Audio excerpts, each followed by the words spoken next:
Good morning, or depending when you're watching this, good afternoon, good evening, or good night. My name's Ross, and as always told out of Voice of Radio. So today, we need to continue our look at the complete history of the Pokemon trading card game by having a look at Dragons Exalted. Yeah, that's right, ladies and gentlemen. This was, for fairly obvious reasons, a very, very important set indeed. Let's have a gander, shall we?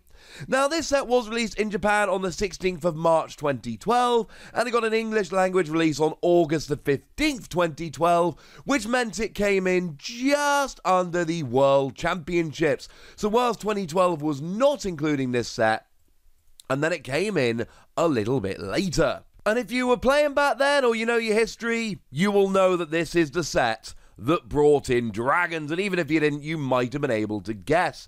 This was a very, very big deal. To put this into context, we got your main types, your grass, your fire, your water, etc. in the base set. And then the only other time we had new typings brought into the Pokemon TCG was when Metal and Darkness were brought in with Neo Genesis, and Neo Genesis was released in December 2000. So we had gone 12 years without having a new type in the Pokemon TCG, and then they brought in Dragon. But Dragons were weird, because there was no such thing as Dragon Energy. Now, if we go a couple sets down the line, we would actually end up with double Dragon Energy. That would come in Roaring Skies, but Roaring Skies wouldn't unfortunately be here for a little while yet. Roaring Skies was May 2015. Yeah, that's a while, ladies and gentlemen.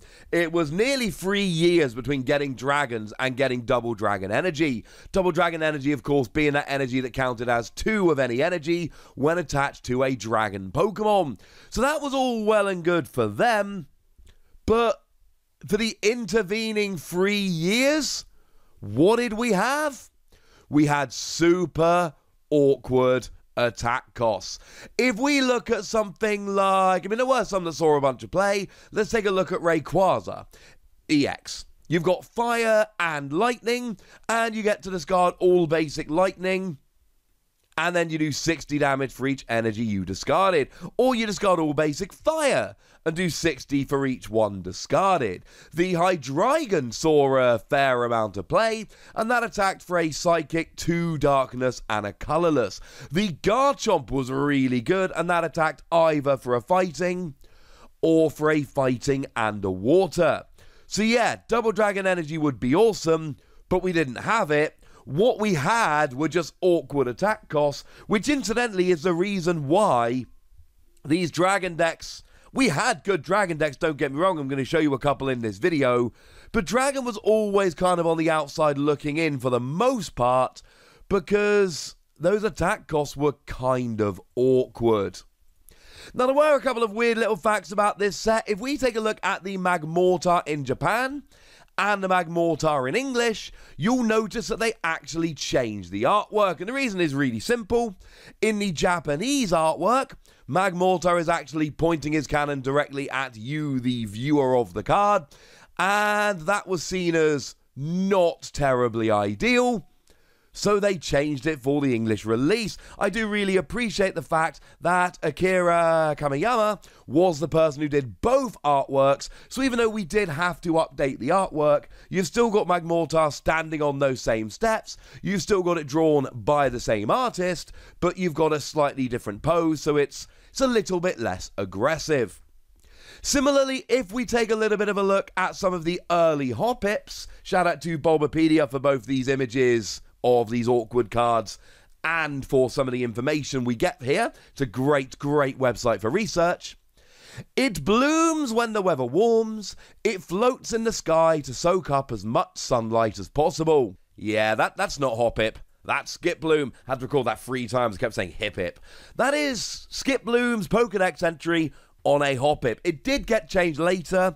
So those of you out there looking for actual error cards, this might be a fun little example, but it's a common. There's no value attached. It's just a fun little thing, quite frankly. The other thing that was super weird about this set was the secret rare Rayquaza. Now we'll get to all the secret rares in a moment, but one of them was Rayquaza. And what was super weird about this is that this Rayquaza was actually from Dragon Vault, a mini set that would be released 2 months later in October 2012. Now this was weird, because generally speaking, these shiny secret rare Pokemon that we've had for a few sets at this stage, they were reprints of existing cards. The other three we're going to see in a moment are all reprints of cards that were already out. And this was a quote-unquote reprint, but of a card that wouldn't come out for 2 months. It was also a card that for a single energy could do 40 damage while discarding the top 2 cards of your deck, which was actually genuinely relevant, because at the time electric decks were absolutely huge. They were some of the best decks around, and Tynamo was a thing. And Tynamo had 30 or 40 HP. Tynamo was weak. The most popular one was the 40 HP one from Noble Victories. And this was during a time when you could attack turn 1 going first. Yeah, it was actually genuinely relevant to have this Rayquaza to donk things like Tynamo. Oh. Now, the free energy attack 90 damage go through anything was cool. Certainly in Rayquaza EX decks, it did see a little bit of play. It was a thing. But what we had here was a genuinely good, relevant, playable card. But the only version of it that was actually available was this secret rare. And at the time, this was really cool and really weird. And there was a proper scramble from competitive players. Bearing in mind, a lot of the time, competitive players will go, we'll get the secret rares later. Let the collectors do their thing first. But here, while collectors were scrambling for Rayquaza, bearing in mind Rayquaza, super popular Pokemon, the players were also scrambling, because this was the only way to get this genuinely playable Rayquaza. 2 months later, it would come out in Dragon Vault, and we weren't really so worried. But that was 2 months down the line, ladies and gentlemen. We had 2 months of tournaments in the meantime. Now, the pre-release promo for this particular set was Altaria, and once again, what we had here was an alternate art promo. There was a Black Star promo with its own number. Had to be a Dragon Pokemon, really, didn't it? Would be a bit of a misstep if not. We also did have the usual pre-release box here. Remember, I've told you in the previous videos, these were cool. They came flat packed. You had to make them up. They were very flimsy. They broke easily, but they were absolutely beautiful. Shout out to Espeon200 for taking the images and tweeting them at us and making it so much easier to show you. Now, we did have a bunch of EXs in the set. So if we have a quick look at them in order, as always, I will show you both the regular art and the full art here, because at this stage in the game, all of these cards were released as both regular and full arts, so that's kind of a cool thing. Made me happy anyway. Now, most of these were pretty good, not all of them. So we had Ho-Oh with the awesome Rebirth ability. So you could essentially get it back from the discard pile using an ability and then start moving the energy. Well, you got it back with energy on it, but then you could move it around, which was kind of cool. We'll get there in a moment. Mew EX could use the attack of any Pokemon in play, yours and your opponent's. You know that was fun. Terrakion EX was quite expensive, but for free energy, it did 90 damage and attached 2 extra energy from your hand to your bench in any way you like. This was a card I loved and saw a bunch of play. Registeel EX for free energy could do 30 damage to 3 of your opponent's Pokemon. That one saw a bunch of play. Rayquaza EX was a phenomenal card. Like I said, you discard all the fire or all the lightning attached to it, doing 60 for each one discarded. But it also had a really fun attack that discarded the top 3 cards of your deck. And if any of them were energy, you attach them to this Pokemon. Giratina EX, we would later down the line get a really, really good Giratina EX that was one of the very best cards in the format. This was not it. This card was basically trash. Did see a little bit of play for the Shred attack just because it could go through anything, but it was not particularly good. Now, once again, we had those secret rare shiny Pokemon like we'd seen for a couple of sets. We had a reprint of the Serperior that let you heal 10 damage from each of your Pokemon between turns. We had the Reuniclus to let you move damage around your field as much as you like. And I did tweet about this the other day, but there was a random open pack of Dragons Exalted just next to my desk the other day. So I took the cards out to see what was in there. Turns out this card was sitting in an open booster pack for the last like 9 years, so good job, Wassy.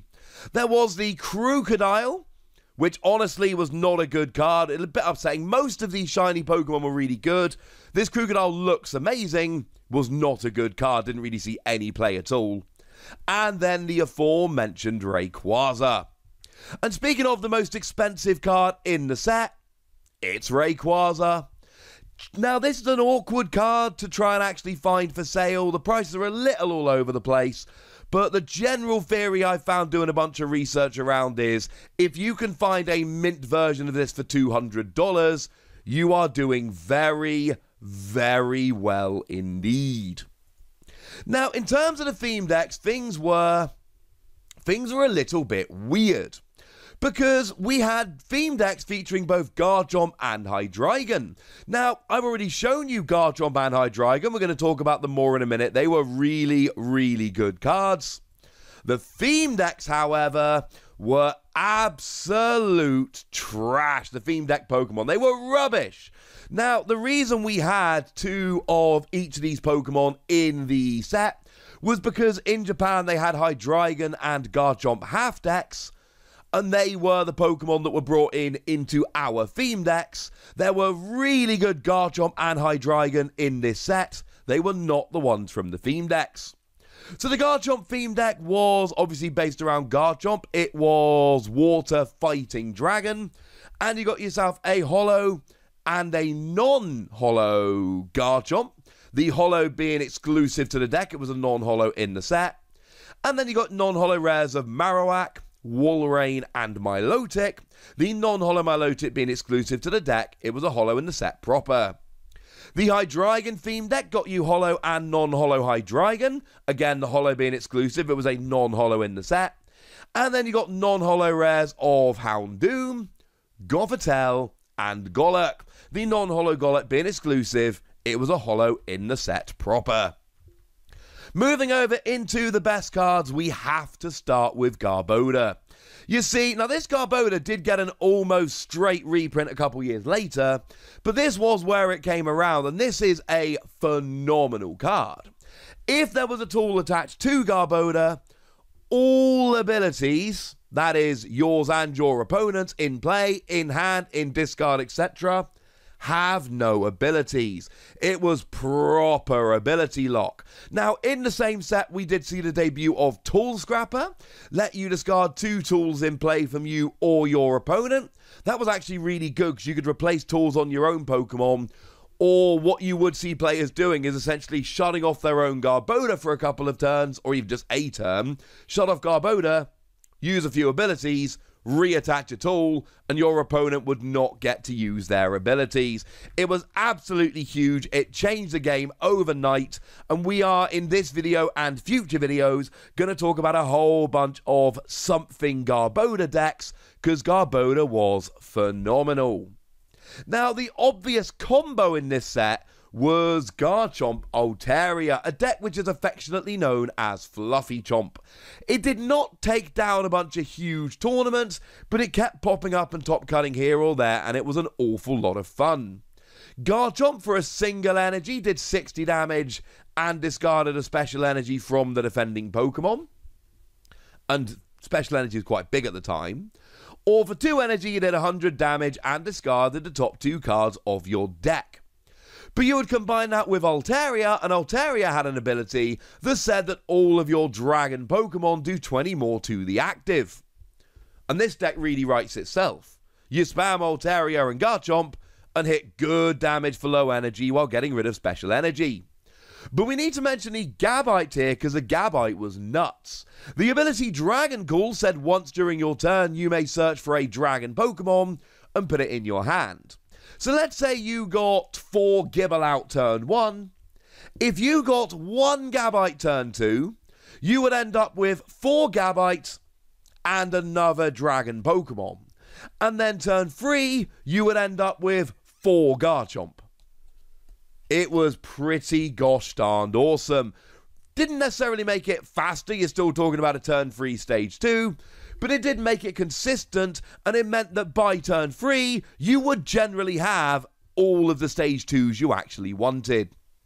Now, I've mentioned Rayquaza EX a couple of times here. Fun little fact about this particular channel, if you go to my channel, and you go and look at a list of videos, and you sort them by date, and you look at the very earliest video I ever made, it is a 1 minute and 1 second video showing off the power of Rayquaza EX. You see, what Rayquaza did, generally speaking, it was played with electric. You would pile lightning energy on and deal huge damage by discarding lightning energy. But there was a really fun gimmicky version of the deck where you would play Rayquaza and like 59 energies, and then you would just use Celestial Roar, guarantee the free energies, and then you would just Dragon Burst and go. Dragon Burst Fire, Dragon Burst Lightning, maybe Celestial Roar again. It was gimmicky, it never really worked, but if you want to see how powerful it can be, and it wasn't quite 59 energies, you play a little more here and there, go and check out the very first video I ever made on this channel. Also, you'll see proper job old school PTCGO, what it looked like right at the beginning, and you can see quite how fun this was. Bit of PTCGO history there. Fun times. Now, Mew EX was very, very good. Like I said, it had an ability that allowed you to use the attacks of all Pokemon in play, as long as you had the requisite energy. And this just led to a whole bunch of toolbox decks.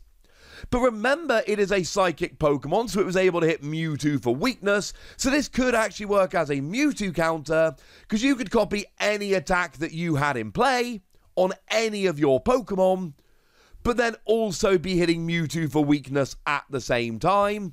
That worked pretty gosh darn nicely. But there were a bunch of toolbox decks that would play a bunch of energy, bearing in mind we had Prism Energy at the time, that when attacked to a basic Pokemon was any kind of energy, which certainly did make it a lot easier to start using all of these Mew tricks. It was a very, very cool card.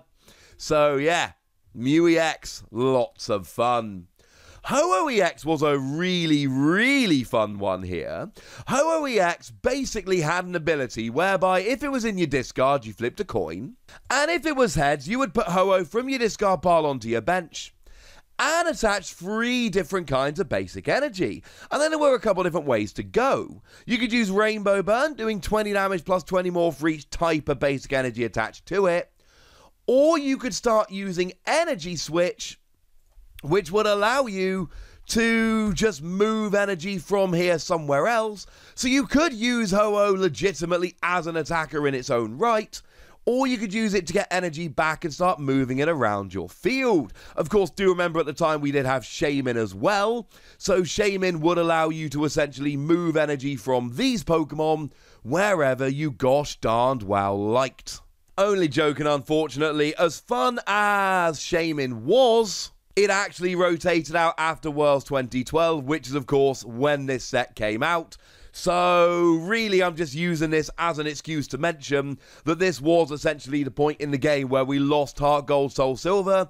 The 2012 to 2013 season is when we went black and white on.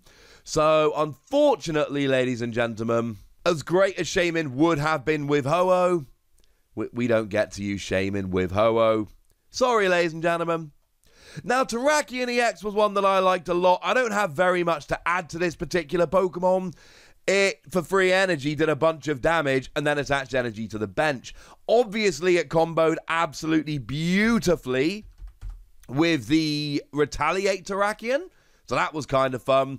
I did play this with Empoleon, because Empoleon was a single energy attacker with a draw engine, and then you build up Terrakion EX. And remember that Terrakion EX is hitting Darkrai for weakness, so essentially as soon as you get a single Terrakion going, you are off.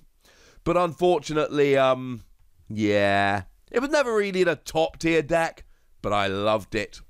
Registeel EX was a very good card. It primarily saw play in Klinklang decks because Klinklang could move energy around, and essentially what you would do is have your Registeel available, and if your opponent started benching little Pokemon, or there were a bunch of attackers you had that were going to just miss KOs, Registeel would start peppering damage around and getting you a little bit closer.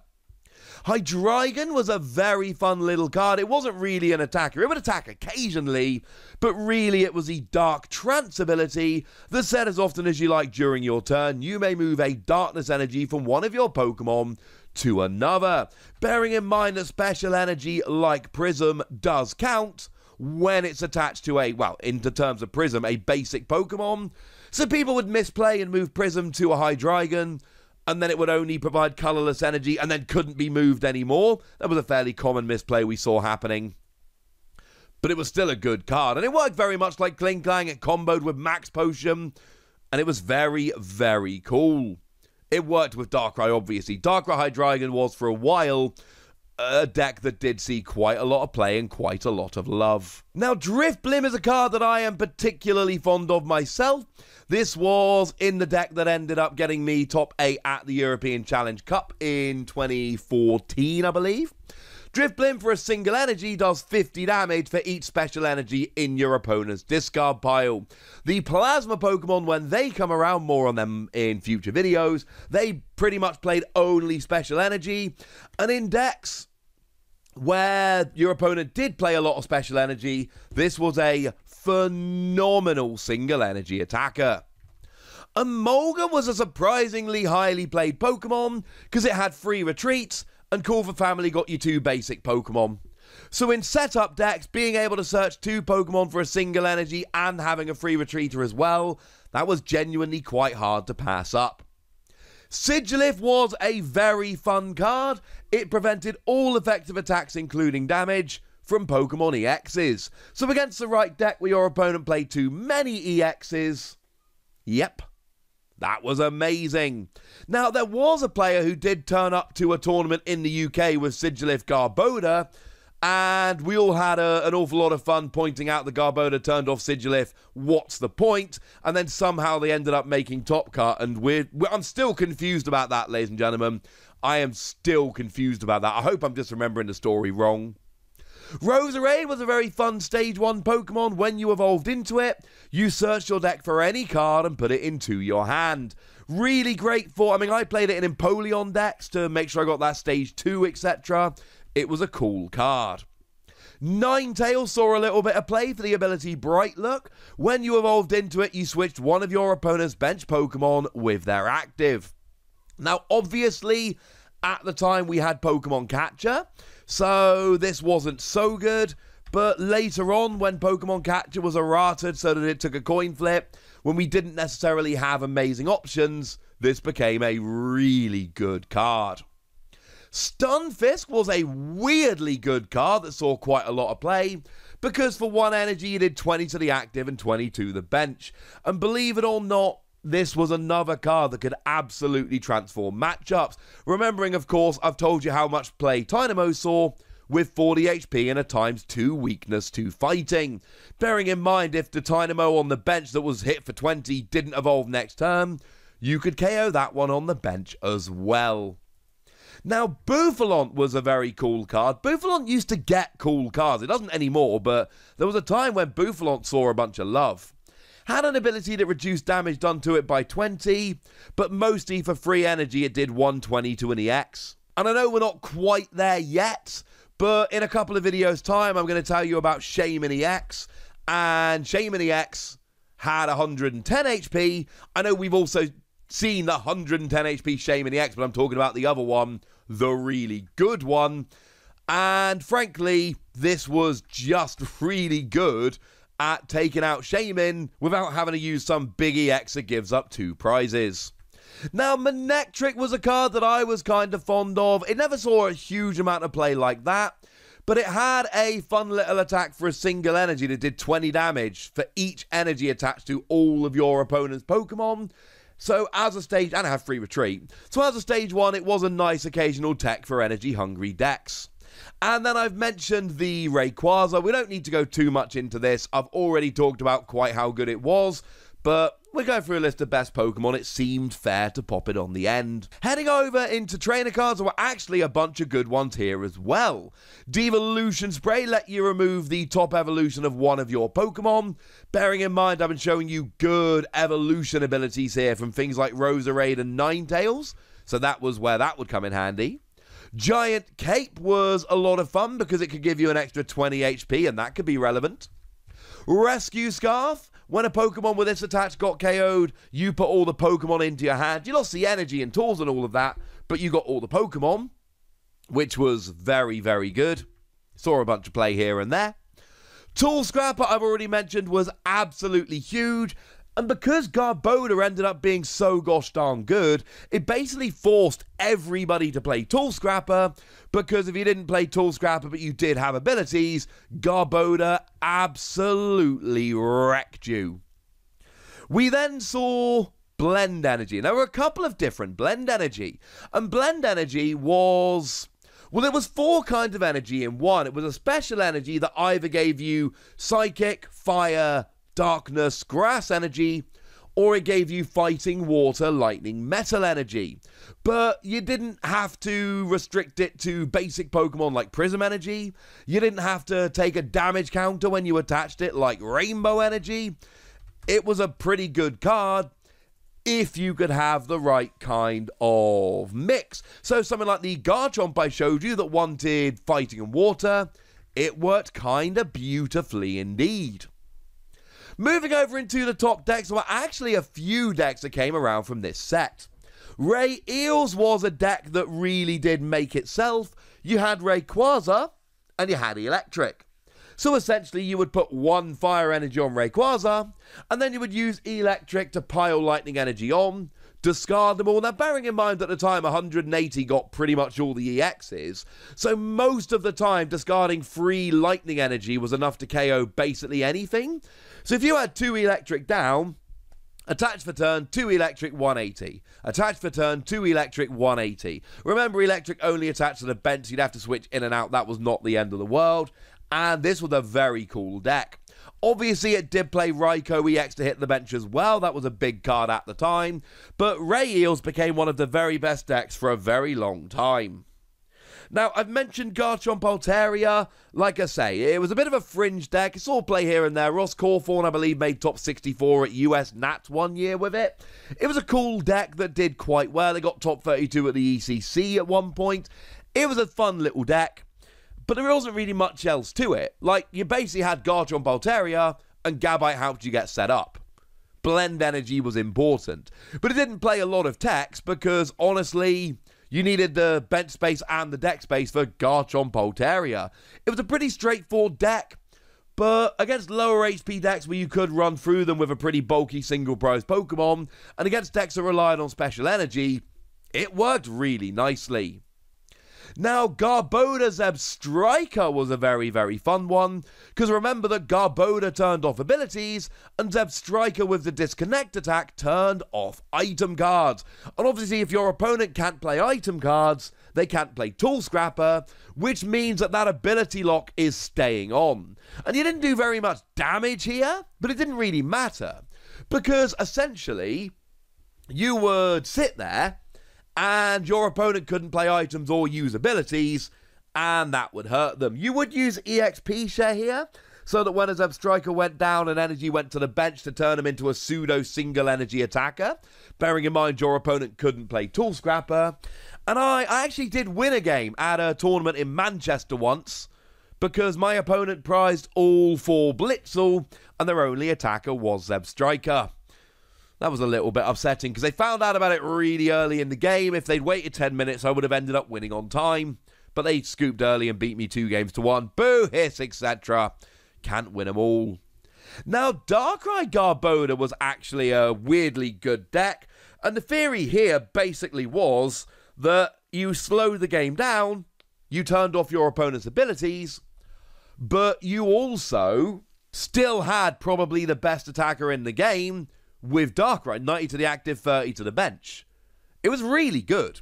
Plus, Blastoise would come along in a few sets in Boundaries Crossed, and that Blastoise was not great for Darkrai. It could have a pretty nice game. So Garbodor would give you an answer to decks like that. So any deck where Darkrai would struggle was generally these ability-focused decks, so you would turn them off as well. And certainly Takuya and Nada went all the way through the Last Chance qualifier right up to the top 8 of Worlds in 2013, playing this deck. Shout out to PTCG Archive for that little nugget. Now, Terrakion Garbodor was one that I was particularly fond of here, because, I've mentioned Terrakion EX a few times, right? Here, the theory is very simple. Garbodor slows the game down and stops all these ability-focused decks, while Terrakion just smashes. And you would actually use a combination of Max Potion and Energy Retrieval here, because even though you were a free energy attacker, you would essentially Max Potion, yeah, you'd lose the energy, you'd Energy Retrieval, and then you would immediately reattach it with your active Terrakion EX, and that really did work nicely. And I suppose I should give a very quick shout out to Darkrai Hydreigon. We mentioned it earlier. I don't have a huge amount to add, but obviously this was another deck that really loved Max Potion, because Hydreigon could move all your energy off. You would Max Potion and there was no energy to discard, and then you would just move the energy right back again. This was a deck that was pretty good. And to be fair, because it played Blend Energy, again, we had a Darkness Psychic type, so Blend Energy worked perfectly. And Blend Energy, if you accidentally moved it to Hydreigon, would be fine. Then you would actually be able to attack with Hydreigon. It wasn't an amazing attacker, but it was a single prize attacker that could hit 140 that would get most single prize Pokemon. You had to lose a couple of energy, but it wasn't the end of the world. And there we go, ladies and gentlemen. That's Dragons Exalted. Not quite the set Next Destinies or Dark Explorers were, but we had just had two phenomenal ones in a row. But we had a bunch of good cards, and we had dragons coming into the game, so a very important set nonetheless. What's happened to Dragon nowadays? Maybe we'll do a video about that next week. For now, ladies and gentlemen, I want to know your memories if you were playing when this set was out. And I want to know your thoughts if you weren't, having seen them now. Go nuts in the comment section, but be nice. And then make sure you like this video, subscribe to this channel, follow me on Twitter at TheWasi, and Twitch for some live action at twitch.tv/PTCG Radio. If you want to support the channel, get some bonus podcasts and all that good stuff, head on over to patreon.com/PTCG Radio, where you can do exactly that. But by far, the most important thing is always, look after yourselves till next time, would ya? Thank you very much for watching. My name's Ross, and you've been watching PTCG Radio.